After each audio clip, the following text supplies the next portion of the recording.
السلام عليكم ورحمة الله وبركاته وسلامتين saaxiib dhamaantiin meel kasta aad joogtaan soo dhawaada mar kale waxaan qaadanaynaa tenniska labaad oo passive voice ah waxaan leeyahay present continuous tense in passive voice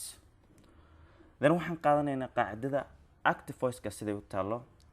waxaan leenahay subject sameeye plus logay is mr oo auxiliary verbs ah plus verb-kii ficilkii plus ing oo astaanti ing oo ficilka markaas dhacay muujinayso wadato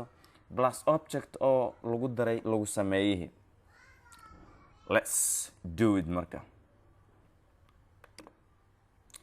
waxaan qaadanaynaa qaacidada passive voice ka siday tahay object plus is mr plus being plus bb plus by plus subject objectiga u dambeeyay tii hore qaacidada active voice ki plus logay ismr plus logay being then ing ay ka dhigan tahay plus logay past participle or pp plus logay by plus logay subject okay active voice aan qaadano marka wuxuu leeyahay we are writing lessons ashara ayaan qoraynaa are you taking money lacag miyaad qaadanaysaa she's not eating breakfast ma quraacanayso iyada quraac ma cunayso am I shooting the lines libaxyada miyaan tooganay aniga let's change into passive and passive u bedelna marka ogow haddii singular uu yahay isan siinayna hadduu I uu yahay aman siinayna mt iyo qalada ku jirto haddii plural uu yahay aran siinayna warku waa uu kooban yahay subjective way waxaan ka hadlahay so we are hadday qaatay we maxay qaatay are qaatay hadda hadhowdina way qaadanaysaa she haddii isay qaatay hadhowdina way qaadanay am I qaatay hadhowdina way qaadanay haddii laakiin subjective for example lessons oo kale waa ay badan yihiin waa plural are way inay qaataan money oo kale lacag waay waa uncountable is way inay qaataan breakfast waa singular is way inay qaataan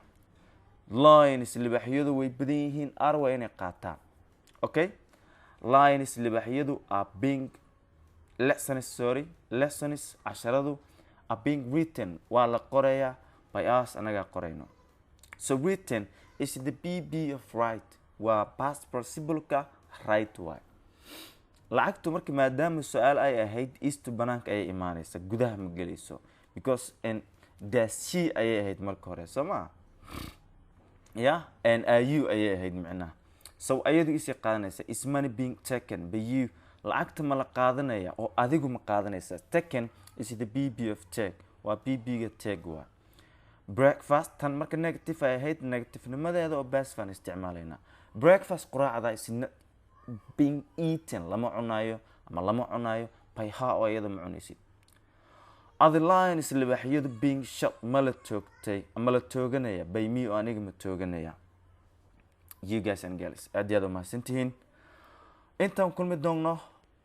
simple past tense oo passive voice ah waxaan idin leeyahay sidaasi nabaday